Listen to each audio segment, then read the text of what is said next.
My name is Ted Drake. I'm the Global Accessibility and Inclusive Design Leader at Intuit. It's been really nice to be here this week in London. We had our own little accessibility week here with the engineering and design talks, and then being able to incorporate the whole TechShare Pro. It's been fantastic. So many people. In fact, I've been a fanboy of one of our guests who runs the Inclusive Africa. I didn't even know I'd ever get the chance to meet her. So that's like the highlight of the conference. So tonight we're going to be talking about leadership from the company standpoint. How can the company take on a leadership role? And also, how can your accessibility champions, your employee resource groups, I would assume, and your accessibility team also take on a leadership role? I do want to say it's taken far too long for this, but I'm really happy to be on a panel where there's only 2 men. And the rest of them are just amazing women leaders in the accessibility world, because for far too long, it was always just men up here. And I hope that this is the way it goes from now on. So with that, I'm going to pass it on to Mark. Thank you, Ted. And thank you so much for hosting. And I'm going to get us quickly to the video because we've got 3 women who are talking to each other. I was lucky enough to meet with Jenny, Eve, and Sarah, who will all introduce themselves as part of the video. Really, the theme for this is what's happening in their worlds. So they're from Google, they're from Microsoft, and they're from Apple. So they've got a lot of influence in the sense of how accessibility could change in the future. So a lot of what they're going to talk about is what they're working on and how they're working together. So if we could play the video. We're really excited to be chatting today.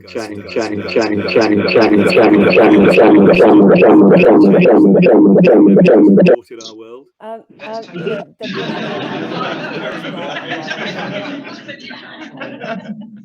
We're really excited. We're really excited to be chatting. Let's kick off with a fairly simple question about the change that the pandemic has wrought in our world. Of course, brought a lot of the pandemic. Of course, brought a lot of tragedy to people's lives, and at the same time, I think there are some benefits that have come out of at least some aspects of it. And in particular, one I'd like to call out. Of course, there was acceleration of certain technologies, captions, and video conferencing, etc. But another thing is just the work environment. What we've ended up on is, at least in some companies, a world where we have so much more flexibility than we had pre-pandemic. And for my team, that has made an enormous difference. We've been able to hire people from home who would not have joined Google otherwise if they didn't have the flexibility to work from home or to work from whatever city they were in without needing to relocate. So in that way, I think it has been a huge blessing, and I'm glad that we have the flexibility then to continue this, even though the pandemic is at a different stage. Building the diversity within our own organizations breeds better accessibility along the way. And so I would agree, being able to have hybrid models and individuals who might otherwise not have been coming into our offices really improves the makeup of our companies and the work we can do across the board, not just in accessibility, but in every area. We've certainly found this last few years that the makeup of the world's population has changed. There's an article that came out a week or two ago here in the States about the fact that there are 2 million who are working through long COVID and the potential of what disability might bring in their worlds. And so I think just the increase in individuals who probably self-identify as having a disability has grown so much over the last couple of years. Jenny, on that particular point, I wonder whether the silos are slightly different inside organizations as well. That is accessibility a little bit closer and more easily connected into the decision making, just because these work patterns have changed a bit. Have you seen that shift? Maybe not just that people are aware of why accessibility is important, but maybe we're in more conversations than we were in before. There's a little bit less formality, and people are trying to find ways around in this hybrid world. I don't like silos, but I don't like them. But I do think that, pandemic, which we're still in, is a disabled event. It, as my dear colleagues have already pointed out, it grew the disability community. in ways that we didn't want, but it also grew the empowerment of people with disabilities, which then has driven an acceleration in innovation and need and demand for accessibility. We're seeing that. I mean, it's hard to pinpoint metrics on this, but LinkedIn's a nice source. I think a 33% increase in conversations on accessibility.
Accessibility is a given, but there's always this hard conversation of prioritization that happens. Yes, that does become easier, but I also think what's become really important is how we work together, not just within a company, but amongst companies as well. Yeah, I think one of the other pieces to this is also that while the pandemic has certainly gotten that snowball growing a lot faster over the last 2 years, it wasn't just that it's happened over this time frame.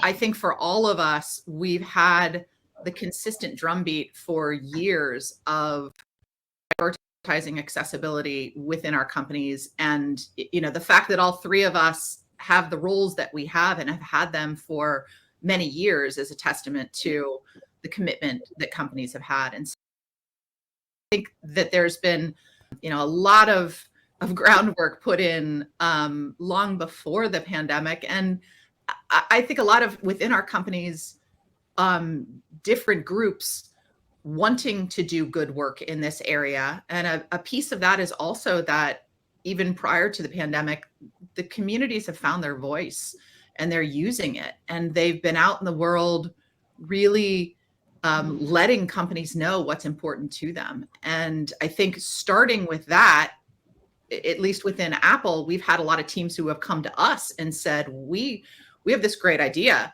How do we bring this to fruition?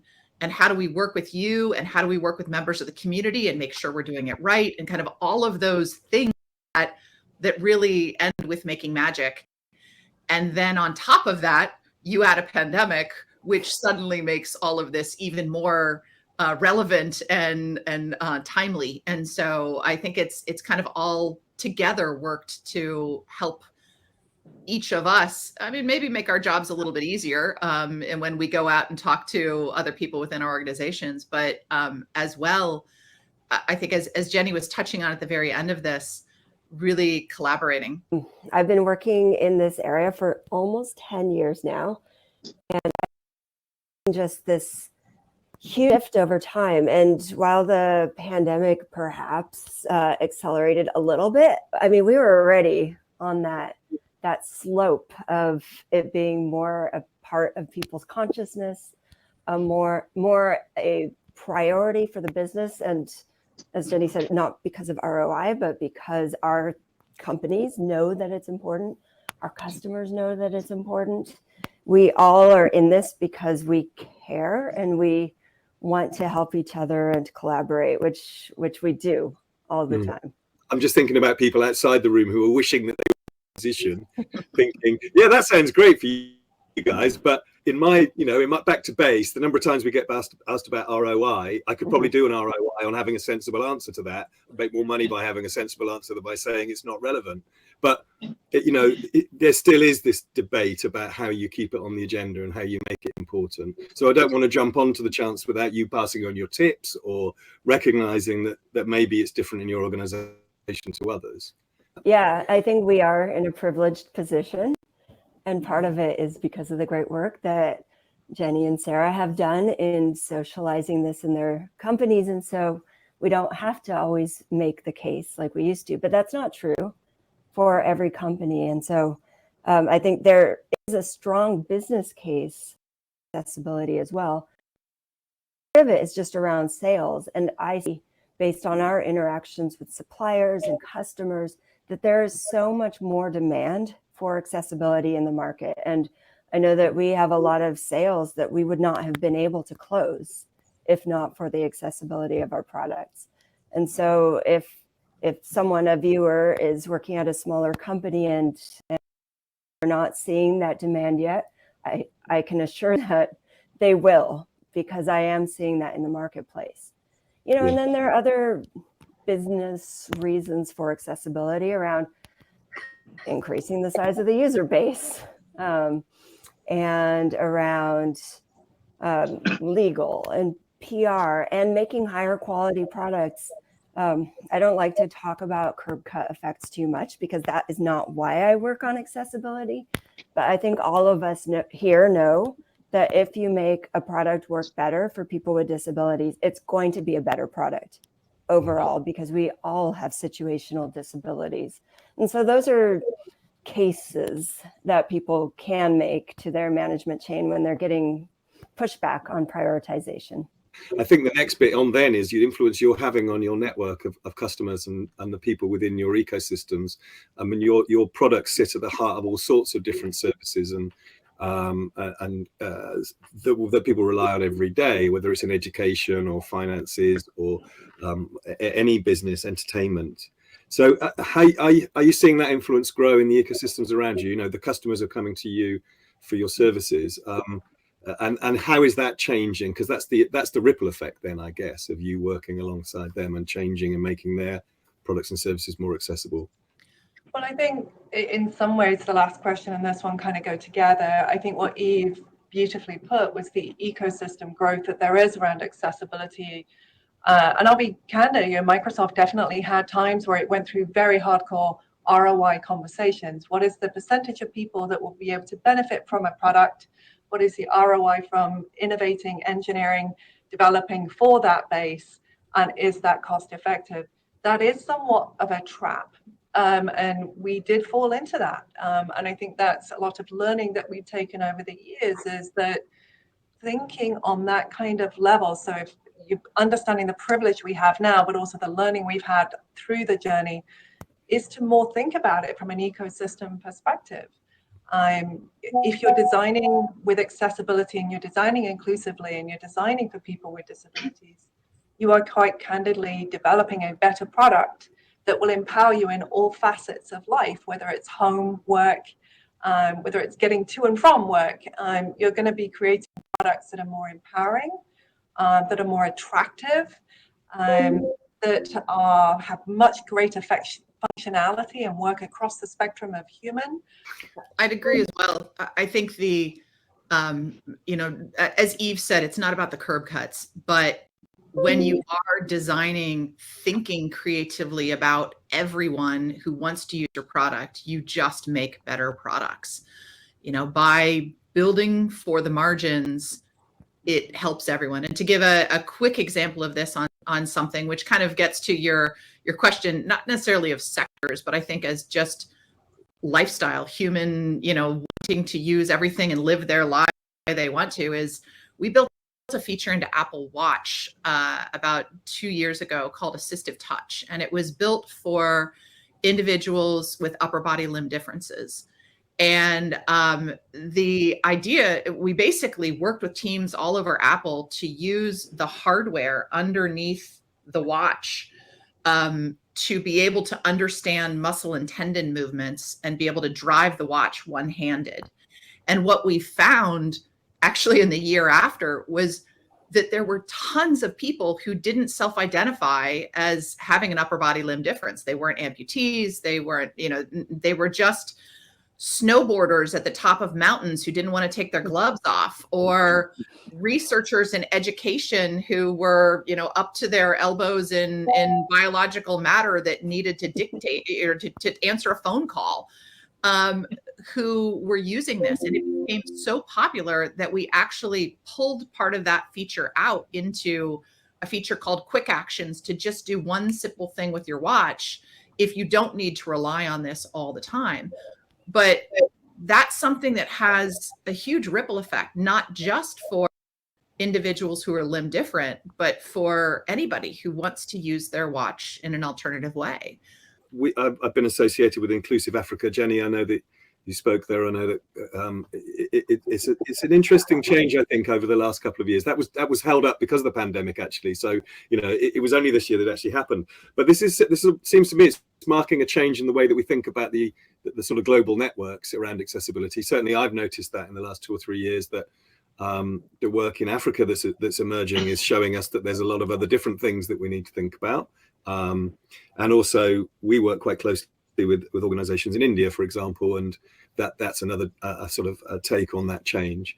How do you see the sort of accessibility community? I'm particularly thinking about the way we work together and support each other. How do you see that changing as we sort of begin to think about this difference in the marketplace, and therefore the people in those markets who have different needs? And how do you see us working together to enable that, to make, to bring that equality and inclusion across those bigger, broader pictures of what we consider? It was another privilege to be able to get over there earlier this year. I wasn't the only. There were folks. Eve had folks over there. There were folks from many other companies and tech companies and broad companies over there for several events that were happening in that time. And I would say the most powerful thing that I took away, having spent some time outside of the cities in rural Africa, in Kenya and Malawi, and it's one of 40 plus countries in the Africa region, was the importance of not just how we work together, but also together with our partner, other societal efforts, so connectivity, energy. I visited several schools and places where I can see the kid with a disability that needs everything that we have, regardless of the technology in front of them, but they're also struggling with power, and they're struggling with basics, water, food. But I will say there was a massive appetite for what we had, and I think a shock that technology, particularly some of the AI and captioning, was as evolved as it was, and as helpful as it was, and freely available. The cost parameters, I think, become very, very important. So I took away a lot from that. That bluntly goes back to that earlier point of we collaborate across area, how we all know one another, we work together, we chit chat all the time, and we scheme a lot. How can we solve tough problems? How do we make AI smarter for voice recognition and speech recognition for impacted voice? Was our recent effort where we really work to collaborate, not just Microsoft, Apple, and Google, but also Meta and Amazon, coming together on a singular issue to really identify how we could tackle that together. I think that for me is the biggest headwind that I take away this year. Is we need to accelerate, and the way to accelerate is to do that together. One of the things that our three companies do, to the extent possible, is we give away accessibility services free to users. We also give away tooling for developers and documentation for developers, so that anybody anywhere in the world, regardless of economics, is able to access the knowledge that we have generated as bigger, better funded companies. And is there another project around the corner, I guess, then? Because I don't think that was that wasn't the first time you've collaborated, obviously, but it was a fantastic, that collection of stuff you've just talked about, their voice. Is there one being hatched that we'll see coming around the corner? Well, I think give us a little bit of time. We certainly have just launched the accessibility project, and to actually make sure we give it its due, I do want to say the URL for it is speechaccessibilityproject.com. And for all of us, for our 3 companies, as well as Amazon and Meta, it is a great opportunity for us to really look at some of the hard problems around speech, for which we are better together. No single company would probably be able to solve this problem as well as all of us really looking at what's the right thing to do for the community, and it's to get as much data as we possibly can. So I think we're all super excited about this, and I think once we're able to get a little farther into it and get some data out of it, then I think we start probably, as Jenny said, considering whether we scheme again. Always scheming, always. So while we are the coalition of companies coming together on this, we feel really fortunate to have the great power of University of Illinois as the host, and also nonprofit partners like Team Gleason, who are helping us to gather those that speech data. So this really, when we say it's better together, this is a great example of how the community, the academic world, and the tech industry can really make a difference, hopefully. Mm-hmm. And all the users participating. Yes. Yes. I'm just interested in, so for AbilityNet, and I know for you guys as well, the profession feels like it's growing. That we're struggling to recruit people with specialist skills and accessibility. I mean, that's a great thing. I just wonder what that pressure's doing in your world. How are we going to grow this sort of capability in our organizations, and particularly on the scale that you guys are working? Yeah, well, I think one of the things obviously is trying to ensure that individuals, when they're coming out of their university experience, are not just introduced to accessibility before they leave, but get a strong foundation in it. And as you look at groups, another one is we're throwing out all the buzzword groups here, is Teach Access, which was started here in the US, but is working on expansion, and they are doing an amazing job of really building accessibility into the foundation of universities' programs on computer science and engineering, things like that, to make sure that students really get that this is a core part of the job. Regardless of what your job title is, you need to understand accessibility as a piece of that. And so I think we're kind of seeing that from the perspective of the engineering.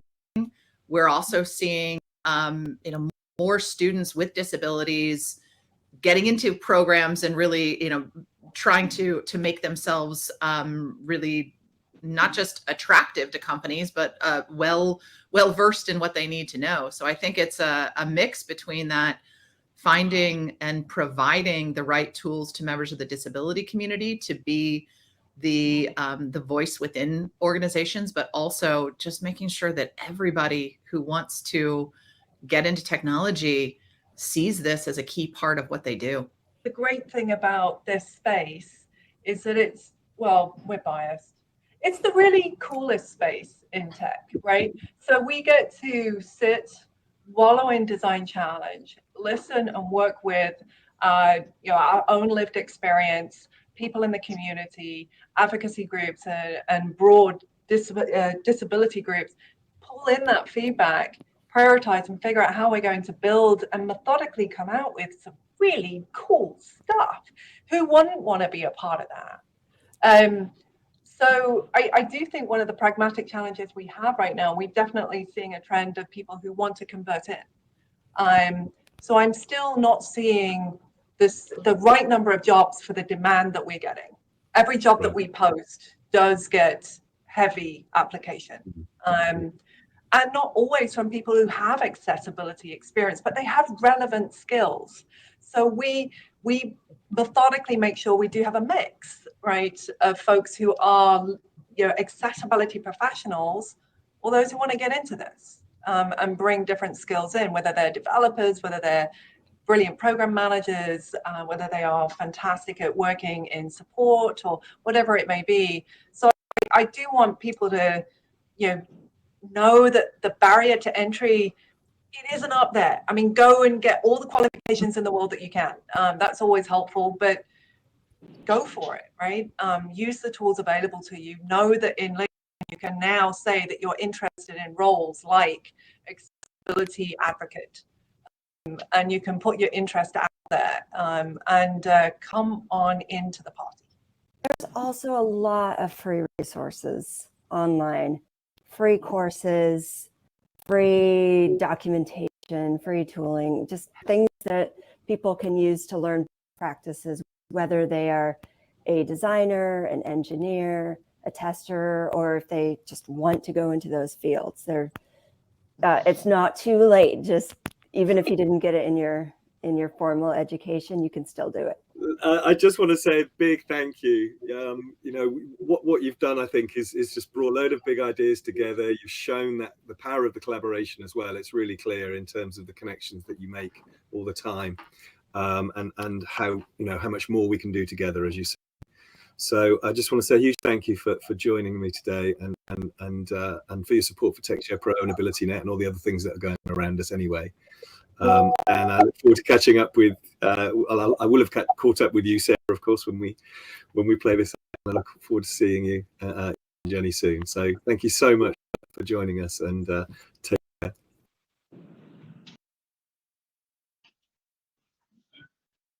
Well, thank you. Thanks, everyone. I'm gonna get the panel to join us. Got one extra chair. Let's sit in the middle there, Kate. Susanna, I'm going to sit at the end. And maybe. Did you want that chair? Yeah. Sorry. I think there's enough numbers. Ted, that one's yours that you're carting around there. Just want to make sure. Can I just check? Kate, let's start with you, Kate, just to warn you. Yes. So, can you hear me when I use this?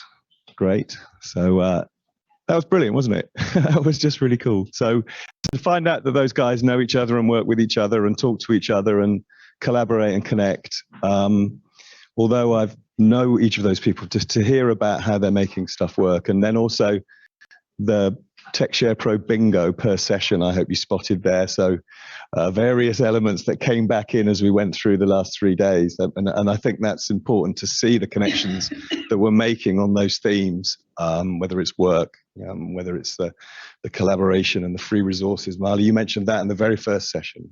20 minutes into TechShare Pro, somebody's offering something out. Christopher had the session about the voice project, and all that speech stuff. Ted, the ERG stuff you brought to it, and then Susanna, the professionalization. So I'm going to start with you, Kate, because I think the other thing that we've heard is about not being in our bubble. So what this session is for really is to wrap up what we've seen. We can refer to the stuff we've seen. We've had a brilliant time. It's great. But so many people have told us that we're talking to ourselves. And I've read your book. I'm talking to yourself already now. I'm already in the fanboy gang. So, but I'm really conscious within a lot of what you're talking about within the book is that it's almost like a potted history of the disability movement. And the other thing that we've tried to do this week is recognize part of the disability community, not the accessibility community. You can't separate those two things. That when you're talking about accessibility, you're talking about disability principally. That's the very first thing that people encounter, trying to understand that and make sense of it. And of course, that's clearly a huge part of what you've achieved and continue to promote and push and all the promotion. So I'm interested in, first, if you could introduce yourself. Lots of people will know you, of course, but to introduce yourself. And also to talk a little bit about how you think accessibility fits into the world that you see in the broader sense of disability. I'm very interested in that mix and how we communicate around that. Surely. Can you hear me, folks? I'm getting a yes. Hi. So I'm a white woman wearing black with a green scarf. I'm not wearing purple, although deeply associated with purple space. But of course, you can't see my undergarments. Blend into the background if you did that, I'm afraid. Firstly, thank you for the opportunity to join you tonight, and to be part of this end of what has been a magnificent conference. So huge congratulations, and tonight for Intuit for hosting this part. So to your question, Mark, and thank you. Purple Space was born of an idea which was largely that people with disabilities in work needed to be a little outer and louder and prouder about our experiences. And of course, so much of our narrative, our story, is that of negativity. And of course, so much of our lives are challenging. But it's also a story of positivity, of hope, resilience, of confidence, and talent and contribution. So, how does that sit? We're now, after 7 years, a community of 2,000 leaders across 200 companies, most of which are large global multinationals like Google, like Microsoft, like Twitter, like Fujitsu, and so on. And those companies are comprised of individuals with disability who are choosing very deliberately now to lean into their career, to rise up the greasy pole, and to support those that come behind us. Because and the reason I wrote the book, Relatively Purple, which is autobiographical, I felt it was a story that was necessary to be told, because our stories are as much naughtiness and cheekiness, and positivity and contribution, and so on and so forth. Around accessibility, so where does this all fit together? We live in a complex era. We can't call it post-pandemic. We can certainly call it challenged economically, given announcements in budgets, certainly in the UK and across the world. And I think, we have to be really quite serious in how we leverage the contribution of people with disabilities. Access, it has never mattered more. We've heard it throughout the conference that, the necessity for large businesses, small businesses, to get it right. The case has been made. We have to get over ourselves already. I hear stories often about people with disabilities who are sick of hearing how easy it is to access the maternity leave policy, because babies, let's face it, largely don't wait. And yet, how is it we've fallen into this trap of thinking for one moment that our lives can be frozen because of inadequate workplace adjustment policy that is not visible, it's not easy to use, doesn't have an owner, and the knowledge of the rather negligible spend of perhaps anything between £450 and £750. So look, I'll move on. Thank you for the invitation. There's nowhere to hide anymore, and it's just beautiful to see fantastic advocates doing their due and making it easier for businesses to access real talent. Part of the fanboy is the fact that you say things like, you don't need to be reasonable. There's a little bit of anger and upset, I think, isn't there? The core of some of this is it's not good enough now. That's part of what you're saying, I think. And I wonder whether part of what we need to do a bit more of the accessibility community, I'm suggesting possible for the reasons that you say, that actually what we're seeing is unacceptable. And you, the point I make is that you said, why do we call it reasonable adjustments? What would the unreasonable adjustment be, in a sense, isn't it? Why is it? Whereas it's a workplace adjustment. I'm in the workplace, you need to adjust it. And I wonder whether you see that movement, because I think the other part for accessibility community, we describe it as a community. It's much more of a community now than it was 6 years ago when we started TechShare Pro. But I don't think it's necessarily connected into the disability community in quite the same way. They're very fragmented. And I wonder whether there are bridges and connections that could be made there that are beneficial, campaigning a bit more and pushing a bit more rather than doing our thing in our space. So do you see it happening in Purple Space, Tuesday, all the purple stuff that's happening? Is that we should be rallying around? Is that the point of it? We should all be there doing it. Yes, absolutely. You make the point so well. Mark, you've read the book. I am hugely impressed. Told you. and I love that. And 2 points. One, although I'm of an age that I've perhaps transcended some of the anger that might have lived with me in my early part of my career. And, again, the necessity of the book was to support others, to notice that the time is right to really fuel and channel that anger in a way that will support those that become behind us. And you're right, it's not good enough anymore for us to feel, somewhat precious and nervous around the language of reasonable adjustment. We need to normalize the narrative. In terms of purple and the dual role of the tech community with the ERG community, it's growing like topsy. The disability ERG community, we cannot keep up with it. We cannot keep up with demand. Talking to Ted yourself earlier, the way in which disability champions have the wherewithal to invest in their disability employee resource groups as the fastest growing, easiest, and dare I say it, most economical way of surfacing the true and the textured lived experience of people with disabilities. It is no coincidence that Sam Latif, that Kay mentioned earlier at Procter Campbell, she's now of a level of seniority that she can make it easy for her products to be designed elegantly and accessibly. But she used to be, once upon a time, an ERG leader. Jenny Leigh-Fleury, an extraordinary evangelist. It is not a coincidence that once upon a time she was an ERG leader. And so too are we seeing this rise of phenomenal talent.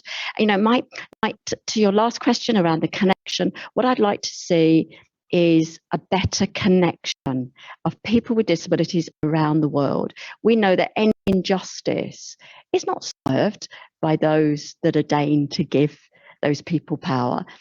Huge injustice is made the easier and surfaced when those people choose to lean in, and that's what we're seeing. And it's exciting. It is people choosing not to relinquish sadness and the upset and the challenge, indeed the anger that we might face about aspects of our life, but to make sense of that and to move on and to celebrate stories positively and with love and with truth and so on. So yeah, there's more to be done, I do believe. I think that's your cue, Ted.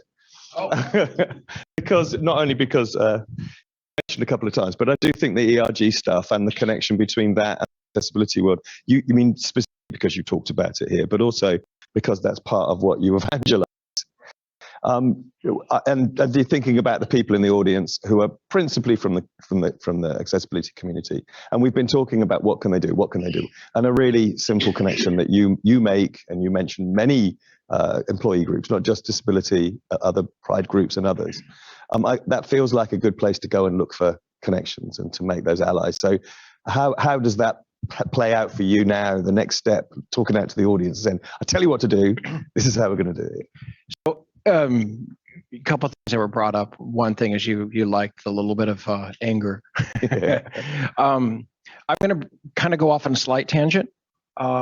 We went to the House of Lords, and there was a minister who talked, the new minister of disability. I'm not sure what the name of the office is. I don't know him. But he said something that really upset me. And he used the term trickle down. Matt May, in the world of accessibility, we have a strategy when you first start. We focus on the blind, which is very critical because people that are blind use screen readers. If you can make something work for a screen reader, then it typically will work for someone that needs a keyboard, someone that uses voice recognition. It's easy to test. You can automate a lot of it. So when we first start, when you're first company, a lot of times you're focusing on making sure things work for people that are blind. Matt May from Adobe posted a tweet like about 7 years ago where he overheard someone who's blind is deaf. Don't worry about when they fix it. For me, it'll essentially work for you. And it was like a trickle down accessibility. So where this comes from, accessibility, Intuit Abilities Network and other Abilities Network, is that kicked off a program about 5 years ago with my colleague Sarah, who's deaf. We started looking at trickle down accessibility. How do you get past that? We still focus primarily on our customers that are blind. They're the most vocal. They're easy to test, you can test for it. All of those reasons, it's very critical. And I'm not saying you need to downgrade your work for our blind customers, but we're starting to look at more, like how do you deal with, we did research on sickle cell disease. We did research on long COVID. Right now we're doing research on intersectionality. Where the Intuit Abilities Network and all of your Abilities Network, what they have the ability to is to bring people together and give them the voice and give them the freedom to talk about their own lived experiences.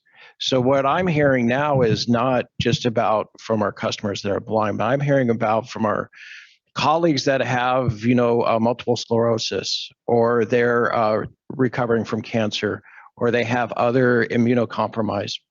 We're hearing about people that are neurodivergent. We're hearing about people that are recently diagnosed with ADHD. This is what we want. This is where employee resource groups are changing the conversation. We just recently we have a Slack channel for people that want to learn sign language at Intuit. And so we host multiple events, and there was a conversation in there. One was sharing how their daughter, he was deaf, and their daughter was starting to learn sign language. So he was sharing a video of her. And then there were 3 comments right after that about people who had children that were non-communicative within the sign language, because they were also teaching them sign language. So I reached out to him. I said, would you like to do an accessibility lunch and learn? We have a lunch and learn every week where people can talk about different subjects. Non-communicative children, that's not a topic that we've discussed it into it, but why not? These are the things that when we look at a non-communicative child, what we learn from that also helps our customer support team. And we have heard from our deaf and hard of hearing colleagues and customers to incorporate chat support and things like that. So I see accessibility resource groups as a way of having a greater vision of your customers, not just people with disabilities, but also we have our African Ancestry Network, we have our Indigenous Peoples Network, we have our Silver Network, so we get a greater vision, and we're not just kind of hyper-focused on one population. Fantastic, thank you. Marley, you've got one. What we've heard about HSBC, and because of the scale of HSBC in particular, that's a particular thing. And also we met your CEO saying this is important. So inside the organization, we haven't talked about this particularly, and I realize that I don't know how you connect into that sort of internal connection and the employee groups and so on. But I'm guessing that whole movement in the organization has been mobilized by Ian's comments, if none other. So how is that looking now within HSBC? And also, I wonder what it forms in your work in the sense of looking ahead, how that enables your work to be much, to grow and accelerate in the way we're describing. Very good. Oh, that's hear me. So Molly, I work for HSBC around digital experience and accessibility. Good to be part of the group. I think these are all sort of old friends. In fact, we talk about old boys clubs, but I'd love to be part of that girls club. I don't know, Chris, what we are. Our disabled employee group is really important to us. So historically, we've talked about customers, the public, but actually, a part of my team that focuses exclusively on internal systems. I tell them to, that's better. We treat our internal staff as our customers as well. So really important. So something really simple. Jo Austin, she's our UK co-chair. She's also line sensitive. She's epileptic. She had a rather unfortunate situation early this year. We were creating some content around telling the stories of our disabled staff. And we had an agency that had come in, and they were sharing some proofs of concepts, and they had flashing images, ironically, right? It triggered it. Terrible, right? Now, I was in the second focus group, and it stopped the flashing images. But I still saw some stuff. I was like, guys, please don't show this. Anybody's neurodiverse, right? And then, the next day I get a call from Jo. Jo's like, Marty, this happened. It's like, that's terrible. So there's some stuff within my control, really easy. Guys are on our screensavers. Guys, we need a control in place, right? We're going to change that. Any screensavers that go out, going to come through us. We have a control in place.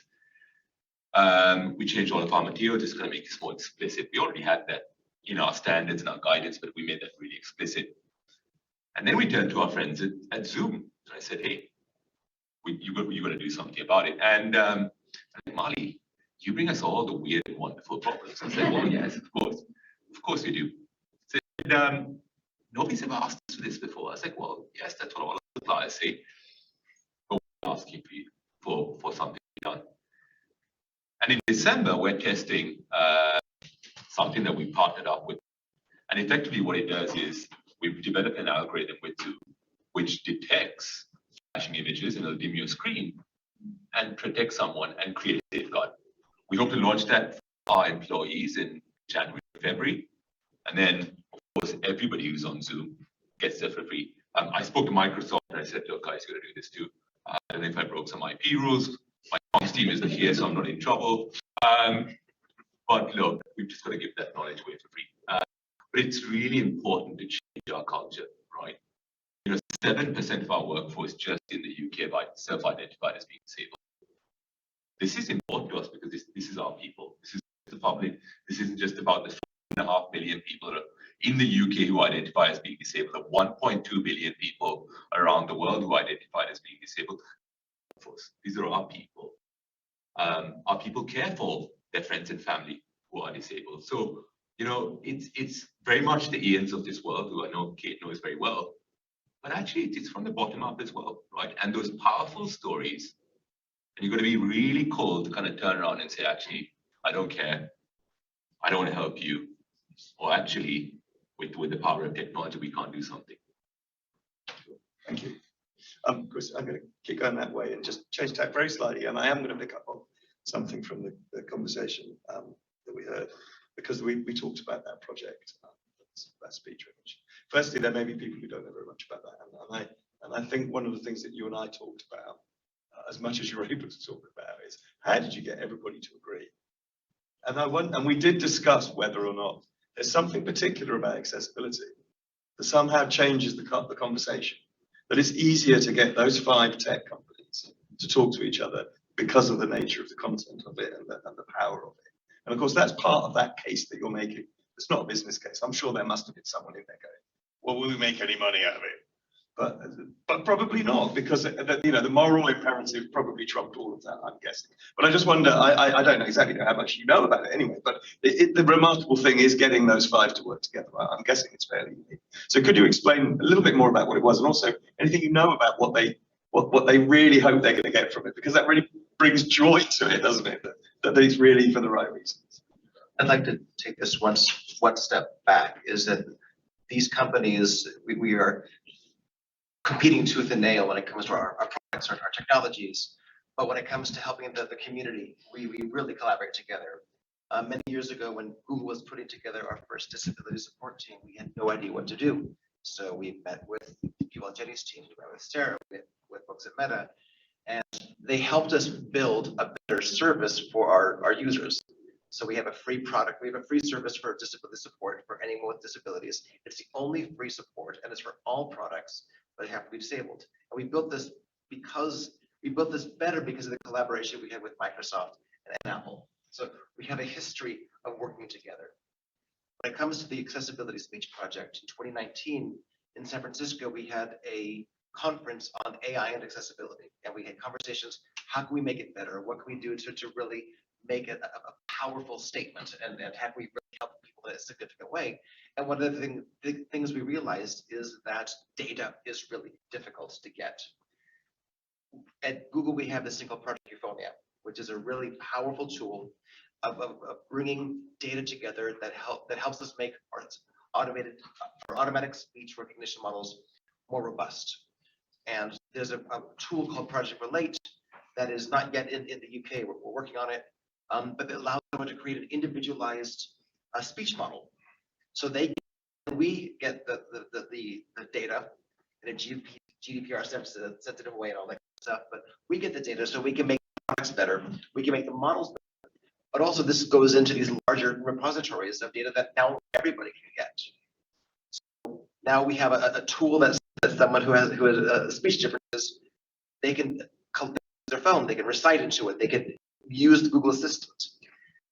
We get the data, and then we make the product better we make all of them better for everyone through this accessible speech project. So what this is, it is a corpus of speech data that is available to companies, available to researchers, specifically the purpose of making all of these speech models better. And it is being run by the University of Illinois because they have experience and Nobody wants to have big tech having all of this data. So that in all honesty, the biggest difficulty not was getting us to work together, but was really trying to find the right solution to that real privacy problem, that real important privacy problem. So they're the ones who are owning the data. They're the ones who are gathering the data, collaborating with organizations like the project. They're going to catalog it and create a process that allows those companies and researchers to get access to it for everybody, including those of us who contributed to it. And we will be contributing our data towards it for the sake of everybody. And when I had the chance to speak on Monday, I talked about the power of network, that we're all better together. And I truly believe it. That I think the reason we do this work when it comes to accessibility is because we realize it's bigger than ourselves. And that makes it really easy to stop thinking about what's my ROI. It's like, what is our ROI? And I think that's why we do what we do. Fantastic. Can I add to that? Yeah, please do.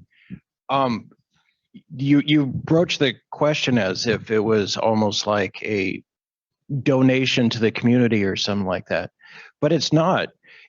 We're moving into an AI world where we've been building stuff on bad data, on data that's biased, on data that's not diverse.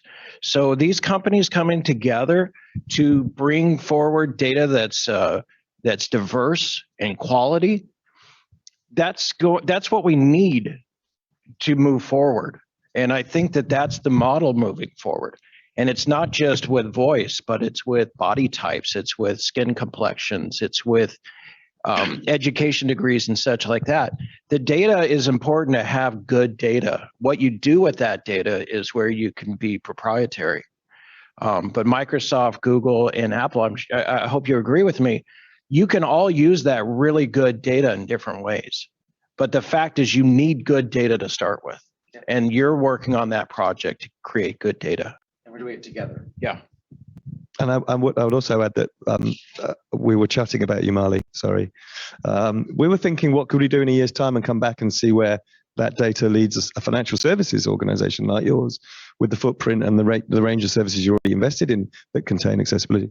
It's better data because it's an access point. It's using voice, creating an opportunity for more people to use their voice for services. We've talked about moving out the tech silos and into services.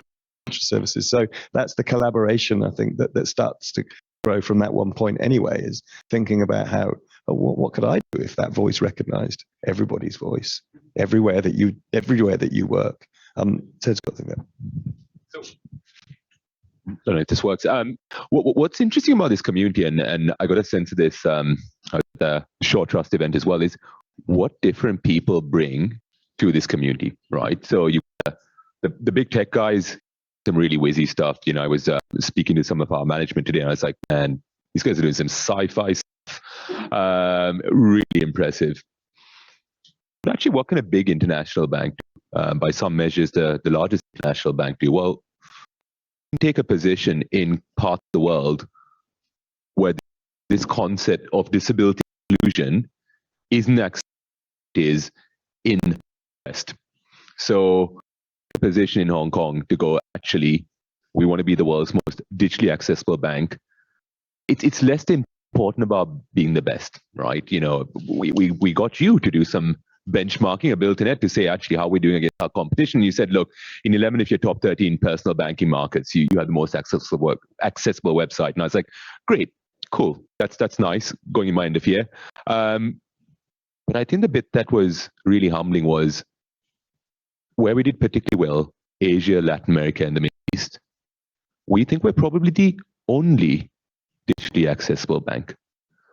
And that's a position of great privilege. To understand that actually for millions of our customers, you don't really have much of a choice. If you want to bank online, you may have only HSBC. And when we talk about independence more broadly, you know, a big foundation of that is financial independence. If you can't manage your finances, you know, it does limit your independence more broadly. So, you know, I love what Chris has talked about, this concept of community. I think we all bring something a little different, right? I'd love to do some of the stuff that Apple and Google do, and every so often we'll spring a surprise on you guys, hopefully. But actually, that's I don't think that's our role in this community. It's to do something different that big tech can't do, that actually only a bank can do. Great, thank you. Susanna, I'm going to ask you something if you can grab the microphone. So I guess I'm going to switch on to this thing to community, because I think that the community that we're closest to are the people that are professional, accessibility professionals. I guess that's the smallest, narrowest core group you could think of who might turn up to TechShare Pro. And I'm also aware that work that you're doing in the EU is a part of your work, which is a fairly fragmented community. Apparently, I don't know where, I've forgotten where it is now that we've all moved away from one another. I was thinking about what Christopher said about bringing people together. Some of the challenges are about legal harmonization, that lovely word, and also within the profession, there's this idea that we're growing in this sort of global sense. So we've got meetups happening in that we worked with India to run the IAAP meetup, and there are other global things going around. Where do you see this collaboration is taking us? How do you feel about that growing? Because you see that both from that European nature and all that bits there, but also the profession that wraps around it. For us in the room, that's who we are. So in the next year, what are some of the big things you would hope that we could do more of, the trends that we want to keep pushing along, so that we can work together more, so that we can build bridges between us, and which bubbles should we be connecting with was the other bit, because you spoke about that earlier, even on the last session we're in together. Where does that take us as we start to work together in those ways? I almost forgot the first question. Yeah, sorry. So just to be clear, the IAAP EU, as we call it now, we started calling it IAAP Europe, and then we realized that is too broad, because the harmonization of the legislation is really what we are doing in the umbrella, and that is really EU. But we define EU as EU plus family and friends. So it's EU, Switzerland, right, Norway, and the UK. So you're saying yes. So you're still in the club. So no, but that is important. And we do build in IAAP. That's a global organization. We cover more than 100, or I can't remember if it's 99 or 100 now, but close to 100 countries. And we just got Iceland on board this week, so that is really cool. A really small place, but we do cover all the European country or the EU countries plus family and friends, and we do work together not only in clusters and chapters and locally and regionally, but also at the kind of umbrella level of EU. And I think that's important, just because we do in Europe, people work obviously across borders, and also now we have more harmonized standards and legal stuff. So you need the local community to talk to friends and how you solve things in Malta or Cyprus or whatever, and you also need to talk to people who walk somewhere else, or just get influenced by somebody who is in the US or in Hong Kong or whatever. So I think the beauty of IAAP is that we cover many different sectors. We have many banks, we have many and small ICT companies, we have assistive technology companies, we have accessibility experts, we have disabled persons organizations, we have universities. So we try to cover all these sectors, and when they come together, I agree with you that we bring something to the table, and that is kind of the beauty of it. It's not only the region, also the different sectors, and we cover also many different professions. I think we can really help each other and get this community more professionalized and kind of raising the lowest level of experience and knowledge, but also just helping each other. And I think it's so nice with the communities we have, not only in IAAP, but also around in different Slack channels and whatever, but that we should really share knowledge, and you can see really clear accessibility experts saying, we have this knowledge here, but we don't know, would this really happen the same way? We have now a client in Canada, and we have no clue if that works the same way. And you can't know everything about everything. So you need to share, you need to be brave enough to realize that you don't have the answer to everything, and kind of, we can build that trust so that we can ask questions and also be polite and nice when we contribute to that kind of shared knowledge base. I think that is what I would like to see more of. Just wanted to comment one thing. Eve said that there's so many resources out there. I agree, but 90% of them are in English. We have many people, believe it or not, that are not speaking. So that is our biggest challenge in Europe and also in other parts of the world, not only in IAAP, but I think in the whole community. There's so much out there, I agree with that, but we need to also provide this and knowledge and training to all people who are not native English speakers. That is a big challenge, and you can maybe People translate a lot of things, but honestly, one of the things moving to Europe is that I've realized is that so much of the assistive technology that exists today is in English, and language is an aspect of accessibility. If you're not meeting someone where they are in terms of the language that they speak, it doesn't matter. You can have the best AI in the world, but if you don't speak Luo, they're not going to be able to use it. So for me, this is a really interesting thing that people don't talk about enough, and I'm so glad you brought this up because I wanted to call you out for the great resources that you have that is internationalized, and the work that you've done with IAAP has inspired me for this conversation on internationalization. So this is something that I personally wanted to drive, and I think we all, as a community, need to remind ourselves that language is just as important as technology. Thank you. And also fantastic proof of how good captions are, because when I don't understand what some of you say, I can read it and I can understand it because I'm a good reader, but the dialects and the kind of different ways of speaking English is too difficult for me, and then that is really helpful. So it's also a very beautiful way of showing why accessibility is so important to many other people with and without disabilities. I'm really hoping there's a light bulb appearing above your head, Marley, about, hey, hang on, I just said that stuff about everybody around the world needing to get, hang on, and we've got some resources that we offered earlier in the week, and hang on, I wonder whether we could do some stuff in different languages, because it's all part of the lesson, isn't it? It's like realizing that you sit in the middle of that hub of network in a way that was same as the IAAP does. We don't do that. AbilityNet is, a UK company. It was pretty interesting. I learned this statistic about HSBC. We have so many. At a moment in time, in the not too distant past, we had the largest IT team. It wasn't Google, it wasn't Microsoft, it was HSBC. I said, wow, okay. And I was like, well, how do you train tens of thousands of people up? It's tough.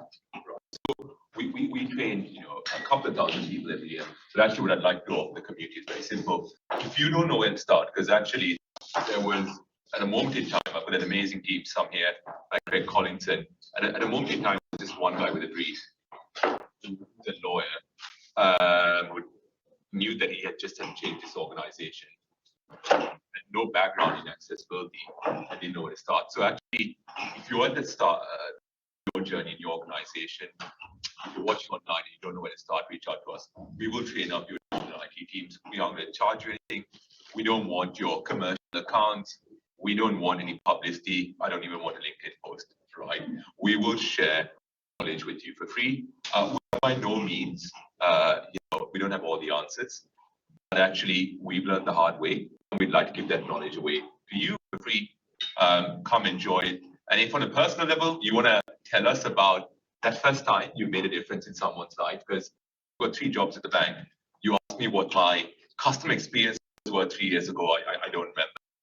I remember the first time we made an online banking platform accessible.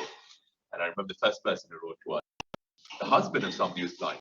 For the first time, my wife who's blind can use our online banking without help. We will be customers for life. That was 8 years ago. The exact code. So, look, guys, we're happy to give what we have.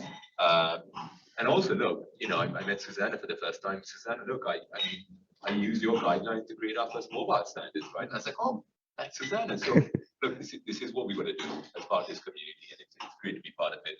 Thank you for welcoming us as well. Cool, thank you.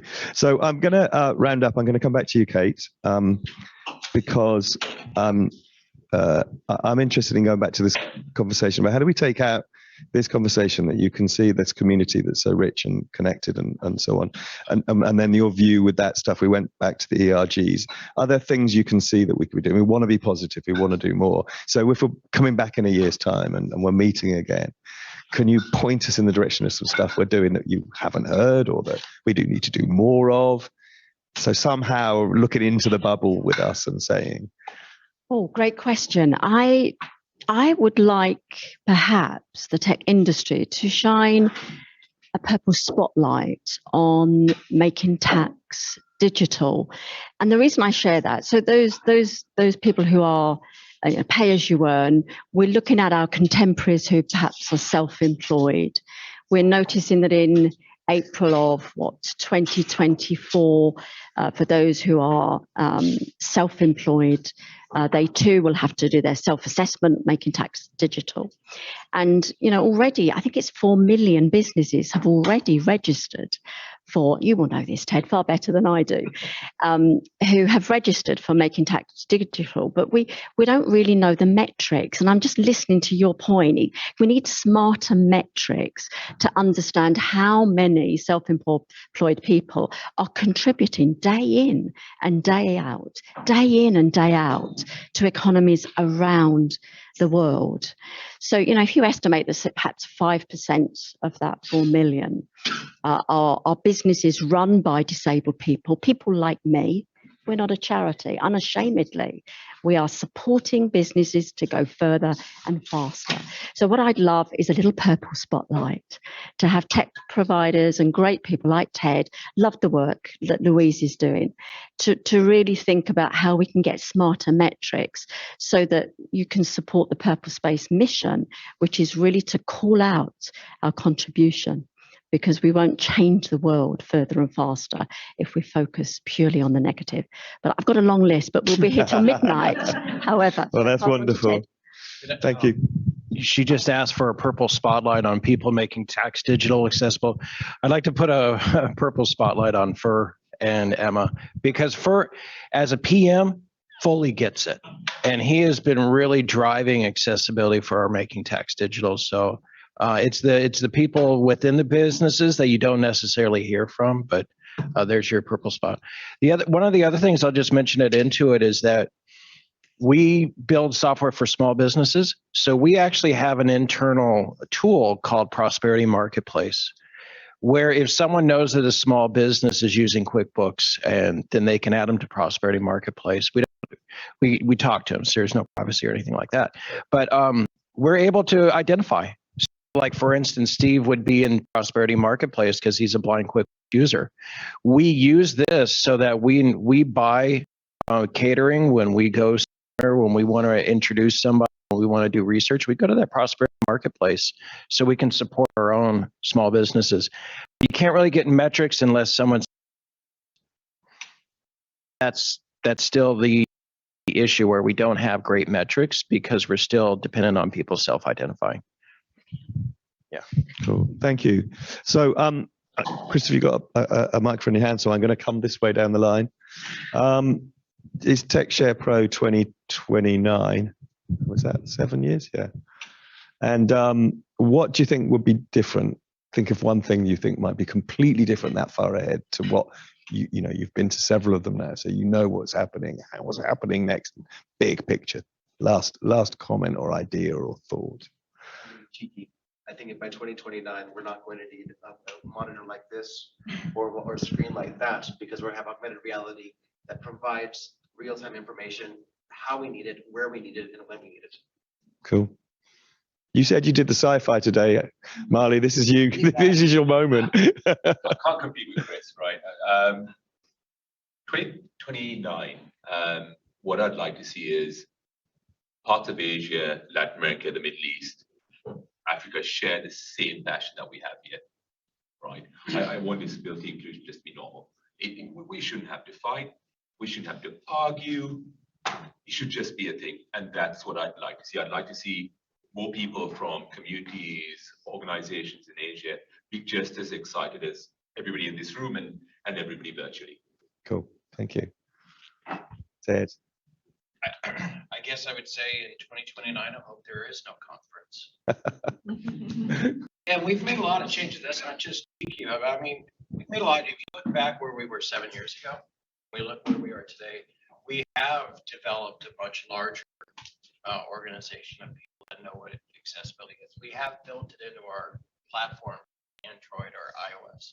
And hopefully 9 years from now, we're going to be more like. We're not going to be talking about accessibility. We're going to talk about the intricacy. We're going to be talking about how we can expand it, but not necessarily how to do these things. Thank you. I'm not sure that microphone is actually. Oh, is it not working? I'm not sure. That didn't seem. Just make sure. 7 years. 7 years. Pictures. Oh. Nirvana. Yeah, same as. I mean, it would be wrong to add to that list. But it's about, I think, for me, watching and seeing the real impact that, as I say, we are great fans of Ability Employee Resource Group leaders, and we're biased in that, but their leadership have such impact and turn on investment in investing in those resource groups, accessibility groups, something different, affinity groups, etc. I expect to see them in far greater in senior positions. Cool, yeah. Thank you. So said what I was going to say, but in 7 years that I retired, I don't want no more conferences, and I want to be retired and go sailing, and because everything is already That's the answer solved. I knew was coming. Yeah. But in reality, that may not happen. But I really hope that from an EU perspective, if I put that hat on, I hope that we have made it possible to put in much more diversity into our standards and legal stuff, because as Ted was talking about before, we tend to look at the visually impaired, and I'm visually impaired myself, so I think that's fine. But we really have huge groups, specifically with cognitive disabilities, that are not covered by the legislation or the standards. So that needs to happen, and I think we need a much broader, kind of more holistic view on accessibility. So like that, I hope, and I think that is kind of, we're walking in that direction. I also hope that much of the immersive or emerging technology that the Christopher is talking about is kind of included and involved in also in the standards and in the legal stuff, so that we don't have companies saying that is not possible, or it's disproportionate burden, it's too cumbersome or whatever. No, it should just be mainstreamed, and we don't need to talk about that. And then we can go to the really cool stuff and focus on the very specific things that only small proportions of maybe deafblind need or something like that. But really the majority of accessibility things should be already included in the mainstream technology. That I think will happen within my lifetime. Fantastic. And you'll be wearing your Google augmented reality contact lenses on your virtual boat by then anyway. So. And I'm always winning. Thank you, everyone. What brilliant way to end a wonderful 3 days. The sense of the fact that we're talking about the same things, that we're talking together, we're connecting things across the world. That's been the whole point of being here. Kate, it's wonderful to have you with us as well, because that is the connections we need to make, not just within the worlds that we inhabit, but all of that purple space that we should be working in. So thank you very much to the panel for completing the session, the conference for us. So thank you.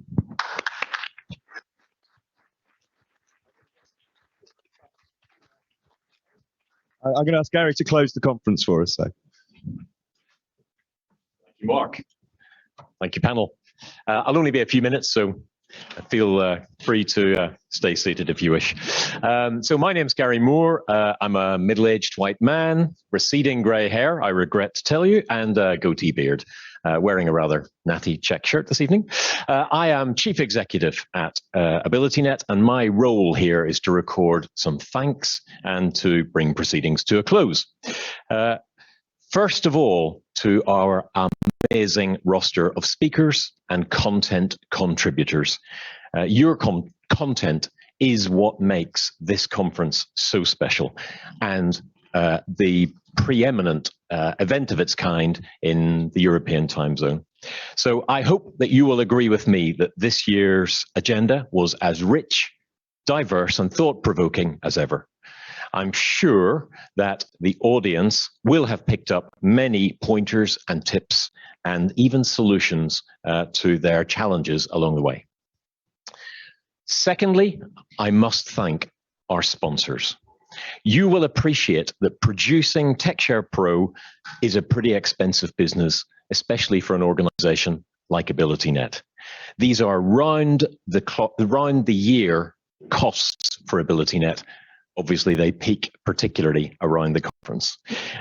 We seek to offer something with very high production quality, strong community relevance, and of course, in a very accessible way. Companies that support us make that possible. They bring not only their financial resources, but also their trusted brand and their people, who in turn bring amazing world experiences and stories. And this helps in other companies to see that they are facing challenges and that there are solutions to hand. We thank you all for your leadership and support. I want to thank the fantastic production team that we've got for TechShare Pro. We rely on our excellent audio-visual team to make the content globally available. We're using a new platform this year called Hopin, and I'm assuming we'll get good feedback on that, on its accessibility. We rely, well, small steps forward, and we also rely on a fantastic signing and captioning team. Thank you to them all. A special mention to Catherine Grinier and her team at Attendable.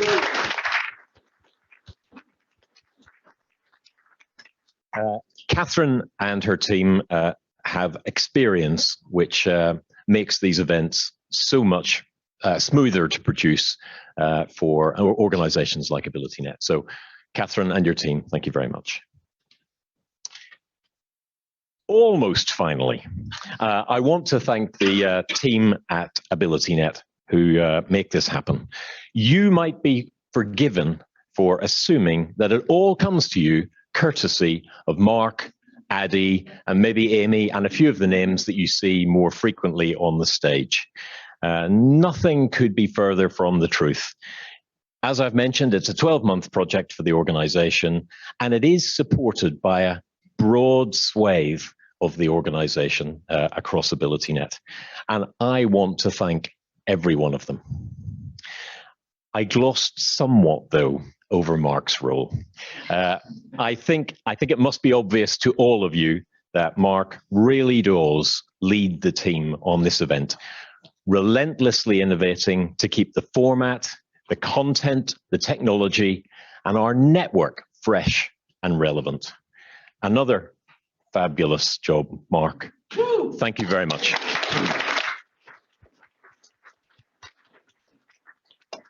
And finally, thank you for your patience. I realize I am now standing between you and the refreshments at the back of the room.